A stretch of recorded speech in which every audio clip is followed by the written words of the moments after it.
چل نه خیر پاکستان د ژوند د تېرولو الحمدلله ماله چل راځي. زما نظام هغه دی چې د رسول الله مبارک نظام دی. ستا څه نظام دی؟ ما ستا په قانون پورې خو موږ له خندا راځي. ستا د اسمبلی د قانون په بنیاد باندې نن یو سړی د اسمبلی ممبر دی او دین استعفا ورکوم بیا الیکشن لړاوم چې بیا راشم. کون سا عقل ہے؟ اسمبلی له تلل غواړې خو ته الریډي ممبر یې، استعفا ولې ورکوې دوباره راتلل غواړې؟ ته نن د اسمبلی دپاره په شپږو په اوو په لسو سیټونو درېږې چې د ممبر جوړ شم. عقل نشته او دماغ نشته. یو ملا کېنوه چې پوی دې کړي چې ته لس سیټه وګټې، ته به په یو سیټ کېنې په نهو به دوباره الیکشن کېږي او په کرون روپو د قوم به خرچ کېږي. یہ کیسا دماغ ہے؟ ان لوگوں کو قومی ادارے میں لانا چاہیے. ان لوگوں کو عقل سکھانا چاہیے. ان لوگوں کو اپنی اوقات یاد دلانا چاہیے. ما پوری خاندے زد پیغمبر د حدیث و درس کوم الحمدللہ. مولانا عبدالقیوم حقانی پوری خاندے نن په دې علاقه کې چې دا پټکي وینې او دا ګیرې وینې او د رسول الله اخلاق وینې دا دغه حقانی برکت دی. ما پورې مه خانده، ما ته عار ما اچوه، ما له تا باندې خندا راځي چې نن ستا د اسمبلی نه لوبې ټوکې جوړې شوې دي. نن یو راځي یو ته چور او لوټۍ راوی، نن بل راځي بل ته چور او لوټۍ راوی. په خدای قسم چې په بار دنیا کې نن ستا پاسپورټ ستا د پاکستان حیثیت د ردي کاغذ برابر دی. د تلیم په ډېرو ملکونو ګرځېدلې الحمدلله، خو چې کوم ځای لاړ شم داسې ګرین پاسپورټ د پاکستان وښی لاین کې ودرېږم، او چې د امریکې پاسپورټ راشي نیب ده دا زما پاسپورټ دی. هلته تپوس وکړو دا ولې؟ وایي ستاسو مشران ټول غلي دي.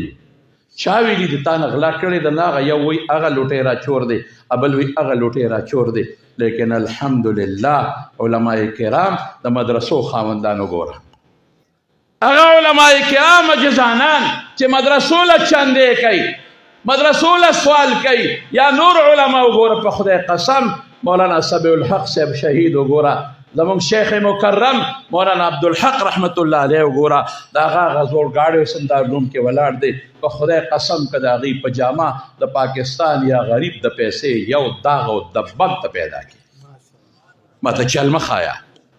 الحمدلله زمونږ علما امنا دي. ما ته چل مه ښایه چې قومي ادارې ته طالب راوستل غواړي. دلته راشه ما سره یو میاشت تېره کړه چې سورې اخلاص یاد کړې، ما سره لږ وخت تېر کړه چې مونځ وپېژنې، ما سره یو میاشت تېره کړه چې د اختر په ورځ الله ته د ودرېدو طریقه زده کړې. ما ته چل ښې، ستا خو دغه حیثیت دی او دغه د پروګرام دی. نن اسمبلي ده، دا زه وایم د قانون زده کړه، د طالب العلم نه زده کړه چې یا پاکستان کې نه دي پکار، قانون بدلول پکار دي. یو سړی به 2 سیټه نه ودرېږي.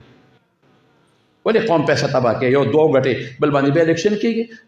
که دا قانون پاس کړه چې که دې 2 وګټل او سبا دې پرېښود په هغې چې څومره خرچې راځي ستا د پلار نه به یې مباسم. دا قانون پاس کړه چې اسمبلی نه استعفا به نه ورکوې، چې ور دې کړه دا اسمبلي ستا نه ده خوښه، تر څو چې دا اسمبلي وي په هغې کې به ته ممبر نه جوړېږي. دا سزا ورکړه چې 5 سال لپاره به ته ممبر نه جوړې. نن خو ستا داسې ممبران هم شته نوم درته نه اخلم چې 5 سال وشو، 5 سال ستا د صوبې پنجاب د اسمبلی یو ممبر دی، یو چودھری صاحب 5 سال وشو د اسمبلی مخ یې ونه لیده. ما ته چل خیر خو ډېر وخت دا جواز دی که نه؟ اوس هغه د انګریزانو ماحول کې چې ناست وي هلته خو جواز نشته که نه، خو جواز یې جایزون دی، خو همدا جایزون شو که نه، په دې عمل نه کوو څه کوو.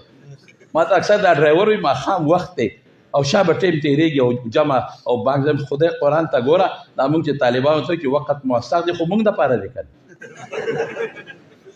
گزاره به کوو نه غوندې صبر کوم ماسخوتن ته خو ډېر لوی خوښ پاتې دی. نه تاسو وایئ چې د ماښام لومبې دا دغه دی مستحب دی او مکروه. خدای ته وګوره مستحب مکروه پرېږده، حرامو نه ځان ساته، غر کړو دی حرامو. ته مکروه پسې ګرځې، مستحباتو پسې ګرځې، د جعلي پیسې دي، هر چا سره په جیب کې غټ موبایل پروت دی. ماشاءالله حرامو نه ځان ساته. الحمدلله یو مقصد کې مونږ کامیاب یو، د خدای فضل. مونږ نه څوک قاعده زده کوي، راشئ چې قاعده درته وښایو. مونږ